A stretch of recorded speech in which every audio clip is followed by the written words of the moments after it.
Hello there, I'm Elspeth from Ragged Life, and I've taught thousands of people how to rug hook. And the good news is that that means that I know exactly what mistakes people make when they're first learning this technique. If you're completely new to this style of rug making, you might want to check out my other tutorial video before you watch this one. And if you're interested in some free printable templates for your first rug, you might want to sign up for the Ragged Life newsletter. So, mistake number one of the most common questions I get asked in rug hooking is, why do we bring our ends through to the front of the rag rigging when we reach the end of a strip?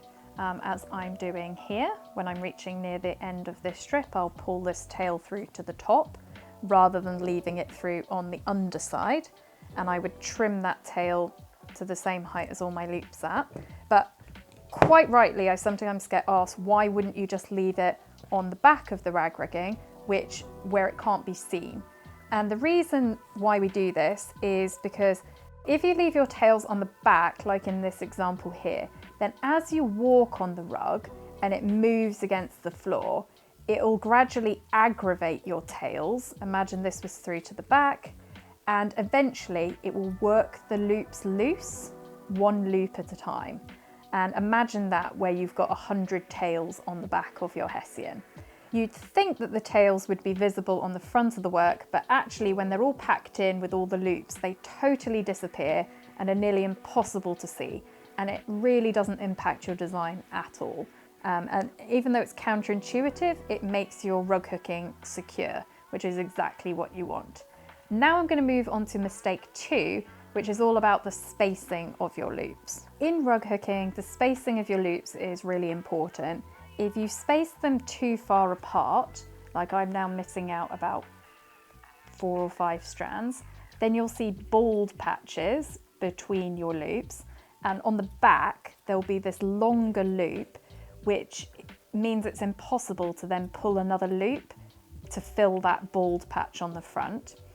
So if you miss out too many holes between each loop and the next, you end up with these unfillable gaps. However, if you space your loops too close together, so if I went into every single hole in the Hessian, so I didn't miss out any strands at all between one piece of the fabric and the next, then what happens is the Hessian starts to buckle, because if it can't move flat across the kind of table, it will start to try and move vertically. So it's quite hard to see, but you'll notice that the Hessian where I've just put those 4 loops in, all in the neighbouring hole to each other, has started to dome a little, and then it means your Hessian won't stand flat onto the table. And it'll result in a rug that will curl. So if you think that you've made any of these spacing mistakes, you can pull your rag rigging out. So your rug hooking, you can just totally pull out all of those loops that you've rug hooked in, and you can just re-rug hook into the same Hessian or rug backing and just adjust your spacing. So in this weave of Hessian with this thickness of fabric, I'm leaving about 2 strands between one loop and the next. And you can see the huge difference that makes, just getting the spacing correct. Basically, bald patches, bad. Buckling Hessian that doesn't lie flat on the table or the floor, also bad. But the good news is that anything can be fixed in rug hooking, and you can always come back and pull bits out if you're unsure how something is looking. But my advice would be, always fix an issue when you see it, rather than trying to fix it later on if you can help it. Now on to mistake 3, which is all about cutting strips the incorrect width for the backing that you're working into. And there isn't necessarily an ideal weave of Hessian to work into when you're rug hooking, although I do aim for something that's about 10 holes per inch, because you can cut your strips wider or narrower based on the tightness or looseness of the weave. However, you still want to be a bit careful that you're cutting your strips roughly the correct width for the backing that you're working into. When you pull the fabric strip through the hessian, you want there to be a little bit of resistance, but not loads of resistance. You don't want to be really struggling. You want the fabric strip to fill the hole that you're pulling it through, but not to the extent that you're really kind of like fighting with the fabric. So when you have a strip that you've cut too wide, like this one here, which I've cut about 3 centimeters in width, which should really be around 1.5 centimeters in width, maybe 1 to 2 centimeters. When I come to pull this up through the hessian, I really have to give it some proper welly to force it through the hole. And when you kind of come to pull it through next, I'll really struggle to angle it through.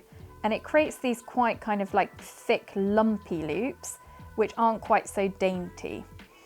And obviously, you know that you're kind of cutting it a bit wide if you are really struggling to pull it through. So if you've got a fabric that you're unsure of, I always recommend cut a tester strip and test it in the hessian before cutting up a whole duvet cover and realizing that you've cut it all slightly too wide and every single strip needs to be trimmed. That would be an absolute nightmare. At the other end of the spectrum, if you cut your strips too narrow for the rug canvas that you're working into, then they almost don't stay in the rug canvas well enough, so they don't stay in the hessian. So when I come to do my rug hooking, I'm grabbing onto the strip, pulling it through, but it hasn't got any resistance when I pull it through the hole, and therefore it's very liable to fall out. And if you cut your strip too narrow, you can actually double up 2 strips into the same hole to give it a little bit more body, or you can adjust your spacing and do a loop into every single hole in the rug canvas. But it is just much more bitty, and I would say you're much better off making it a little bit wider, just to give it a bit more body so that the bloom of the loop covers more of the hessian and you don't get these bald patches. Having a bit more fatness and body to the fabric means that it's much more securely held into your hessian base. So generally, when you do your cutting of strips, for a medium weight fabric like jersey, like we've got here, you want to be cutting your strips somewhere between 1 and 2 centimeters in width when you're working with an average kind of weave of hessian. However, if you were working with denim that's much thicker, you would cut your strips only around like just under 1 centimeter in width or up to 1 centimeter. And at the other end of the spectrum, if you were working with something kind of very chiffony or thin, like a kind of, this is incredibly thin cotton that I can practically see through, I would want to give this fabric much more body and cut it slightly wider so that it fills the tiny holes in the hessian much fuller. So I may cut something like this around 3 to 4 centimeters in width to give it a bit more weight to it. So that was one of the mistakes that I see very, very often. The next mistake involves the direction that you pull your loops up. This next mistake is less relevant if you're working on a rug frame, but is still useful to just be aware of, regardless of your setup.